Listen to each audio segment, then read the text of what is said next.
pour faire suite également à la vidéo précédente, hein, et quand je ferai le montage, je remettrai la vidéo en dessous, histoire que vous voyez bien que ça fait écho et que c'est la suite. Il y a aussi cette notion de se préparer à outrance pour faire sensation, même pour aller boire un café. La personne s'y prépare pendant 3 jours. C'est-à-dire que c'est pas comme vous avez votre balle de promo, vous allez à un mariage et waouh, voilà, c'est l'événement exceptionnel. Non. C'est vraiment, même pour aller boire un café, on s'y prépare pendant 3 jours pour faire sensation, parce que c'est le paraître. Dans mon être, je n'ai rien, tout est misé sur mon paraître. Donc tout est très orchestré, stratégie, etc. pour en mettre plein la vue, pour être parfait en apparence, mais parce que à l'intérieur, j'ai rien d'autre à offrir aux autres. Je n'ai que de l'apparence et je dois donc le préparer, car je n'ai pas de capacité de spontanéité. Ce qui est assez rigolo, parce que peut-être que comme ça, vous vous dites que comme je suis quelqu'un de coquette, ça veut dire que je me prépare des jours et des jours avant d'aller quelque part. Mon Dieu, si vous saviez, en général, 1 heure avant de partir à un truc, je ne sais même pas ce que je vais mettre 1 heure avant. Ma valise est toujours préparée en dernière minute et je ne sais jamais ce que je vais mettre à l'avance. J'en ai rien à foutre en fait. J'ai quand même autre chose à foutre, à penser, et en général, moi je m'habille en fonction de mon humeur. Autant vous dire que 3 jours avant, je ne peux pas savoir dans quelle humeur je serai le jour même. Et donc en fait, moi au contraire, je suis dans cette spontanéité et j'en ai rien à foutre de me préparer à l'avance. Vous voyez? Et quand on me demande de me préparer à l'avance, c'est quelque chose qui me crée de l'inconfort. C'est quelque chose que j'aime pas en fait, parce que j'ai l'impression que ça me met en cage, que ça me... Vous voyez? Alors que moi, ce que j'ai envie, c'est d'être plutôt un petit oiseau spontané, mais j'en sais rien, parce que on verra le moment venu. Voilà, j'ai pas envie de m'emmerder pour un sujet dans 3 jours. Je préfère la spontanéité. Vous voyez là, je vous fais une vidéo, j'ai pas de notes. J'ai pas de notes, je suis en spontané, je suis en roue libre. J'aime la spontanéité. Et en fait, le fait de se préparer, je trouve que ça bride, ça bloque. Je trouve que ça emprisonne.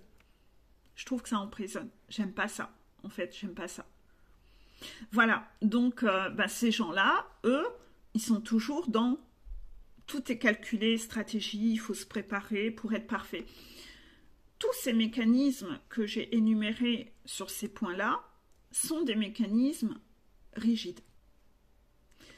Vous pouvez très bien être rigide sans être un pervers narcissique. Par contre, on ne va pas se mentir, tous les pervers narcissiques sont de base des rigides. Donc inévitablement, dans les comportements rigides, vous retrouvez beaucoup de mécanismes qu'ont les pervers narcissiques. C'est des choses à nettoyer, c'est une forme de toxicité. Ceci dit, il faut prendre la globalité de la personne, voire être quand même sensible aux red flags, et après voir que si la personne, elle remplit toutes les cases, inévitablement, ça pose quand même problème. Le test pour savoir si quelqu'un est pervers narcissique est référencé dans mon album photo sur les pervers narcissiques. Tout le monde a exactement le même test, c'est le test national, c'est le test officiel, tout le monde a le même test, à part que peut-être les questions ne sont plus dans le bon ordre. Tout le monde a le même, c'est le même formulaire. Donc, quand vous lisez tout ce qui concerne les pervers narcissiques, essayez de gommer au maximum tout ce qui est référencé comme étant... Là, j'ai fait une vidéo de 3 minutes, je ne vais pas pouvoir la charger en story, je suis désolée. Vous verrez qu'un extrait, la première minute, vous n'aurez pas la suite, elle sera rechargée dans la capsule, je ne vais pas le refaire, excusez-moi. Voilà. Vous voyez justement, les règles, moi ça me pète les couilles en fait. J'aime bien la spontanéité. Donc là, j'ai fait une vidéo de 3 minutes en story, elle va pas se passer. Parce que en story, vous n'avez le droit de mettre que des mini extraits de 1 minute. Et après, je suis obligée, pour faire la capsule, de faire tout un montage et de les accumuler. Bon, Balek, il vous manquera 2 minutes et demie en story. Vous l'aurez sur la capsule dans 2 mois, puisqu'il y a un gros décalage. Et voilà. Et en fait, c'est tout ça que vous allez, bref, devoir observer. C'est la globalité. Hein. Arrêtez d'analyser une personne sur un seul red flag. Bien sûr, on vous demande de ne pas nier le red flag. Mais je communique quand même sur tout ce qui est toxique tous les jours. Je vous dis que des blessures de l'âme, on a tous des comportements toxiques. Plus on travaille sur ces blessures de l'âme, plus on nettoie ça.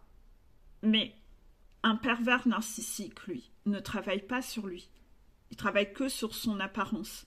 Inévitablement, le masque tombe très régulièrement. Et très régulièrement, vous voyez que c'est plus fort que lui. Il n'a pas de capacité de remise en question. Il va peut-être essayer de masquer certains de ses comportements toxiques, mais c'est plus fort que lui.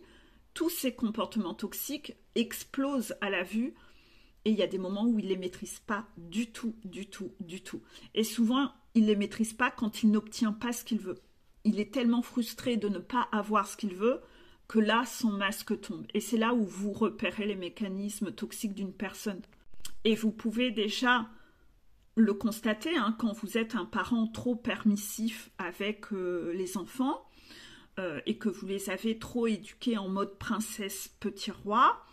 Ils vont développer de plus en plus des mécanismes toxiques, hein, de toujours jamais avoir appris ce qu'était le non, de ne jamais avoir appris à gérer leurs émotions de frustration. Ce sont de futures personnes toxiques. Et vous les voyez déjà dans leur façon de grandir. Vous voyez déjà à leur âge qu'ils ont déjà plein de comportements toxiques à avoir plaisir, à voir les autres en souffrance, et avoir le dessus, et d'être beaucoup dans la manipulation. Et vous voyez déjà que l'engrenage est là. Vous voyez déjà que le truc, il est déjà en train de naître. Et observez quand vous avez plusieurs enfants sous le même toit, pendant les fêtes de fin d'année, vous avez dû voir plein de gamins un peu réunis. Vous allez vite voir ça. Vous allez vite voir que, en effet, il y a quand même des tempéraments qui se révèlent, hein, et que c'est important de commencer à aller bosser parce que ça commence tôt, hein, hein. Les mécanismes toxiques sont déjà là, hein. Oui. Et les adultes, en ne faisant pas travailler toute cette part émotionnelle à oser poser des limites à l'enfant et accepter qu'il soit frustré, sont eux-mêmes des adultes qui sont dans des mécanismes de violence invisibles, car ils sont dans cette violence d'entraîner l'enfant à devenir comme ça. Parce qu'en ne posant pas de limite, l'enfant va déborder dans cette toxicité. Sa toxicité va énormément se développer. C'est des petits princes, c'est des petites duchesses, c'est des petites princesses qui veulent avoir plus.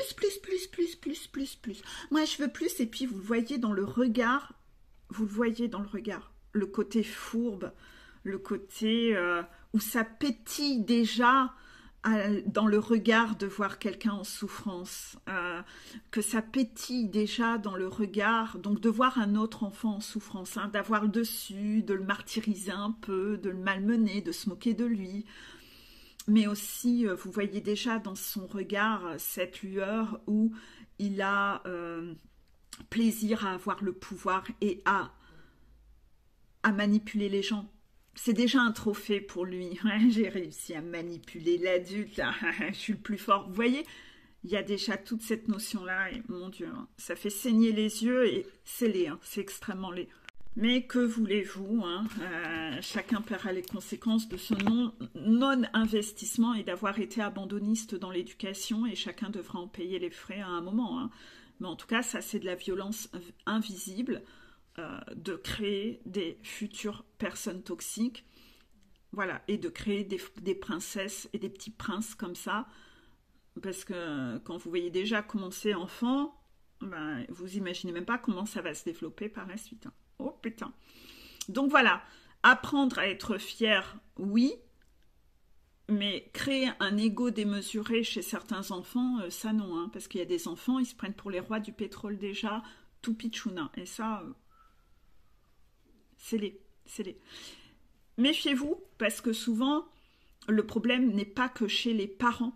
Hein. Parfois, c'est les grands-parents qui les gardent souvent, les grands-parents qui les ont pendant longtemps, eux, ils veulent pas s'emmerder avec le côté éducatif. Ils estiment que soit, moi j'ai assez donné, moi je suis dans le plaisir. Oui, mais en fait, quand l'enfant passe du temps chez eux, et que le grand-parent est abandonniste et veut pas s'emmerder avec le côté éducatif, il y a quand même ce côté abandonniste où eux-mêmes deviennent une tierce qui développe une toxicité chez l'enfant. Hein. Et ça fait des dégâts à ne pas négliger. Hein. Parce que vous voyez déjà ce côté un peu peste et ce côté déjà un peu petit con, vous voyez. Et puis vous avez, ah oui, c'est le plus fort. Vous voyez les grands-parents qui sont en admiration devant ce côté peste et ce côté petit roi. Et vous êtes là, vous dites, ah ouais, il n'y a pas de quoi en être fier en fait. Vous voyez, parce que c'est laid en fait. Et c'est tout ça qu'il faut regarder. Hein. Après, ça peut ne pas être les grands-parents. Hein. Ça peut être aussi quelqu'un qui les garde. Hein. Donc, je ne sais pas, moi, si vous avez une nourrice qui ne veut pas faire son job éducatif et qui ne veut pas s'emmerder et qui laisse l'enfant être comme un roi. Enfin, voilà, c'est à vous de voir qui a la garde de l'enfant. Parfois, vous êtes aussi en séparation. Et puis, c'est l'autre parent qui dit oui à tout à votre enfant. Donc, inévitablement, quand vous le récupérez, vous voyez que cet enfant est devenu une princesse, est devenu un roi. Et waouh, putain, ça pique. Mais au moins, il y a déjà, votre enfant est au moins pas H24 avec cette personne. Ça vous permet un peu de... Mais la personne sait déjà qu'elle est... un certain quota d'heures dans sa semaine, elle a le pouvoir et elle manipule. Donc elle développe ça. Et inévitablement, vous pourriez être très surpris de voir comment est votre enfant quand vous n'êtes pas là. Hein. Donc tout ça, c'est à ne pas négliger et pas s'aveugler non plus là-dessus. Je vous laisse parce que les capsules là vont être extrêmement longues. Je vous mets tout ça en story et je vais aller faire mes petites consultations. Bisous.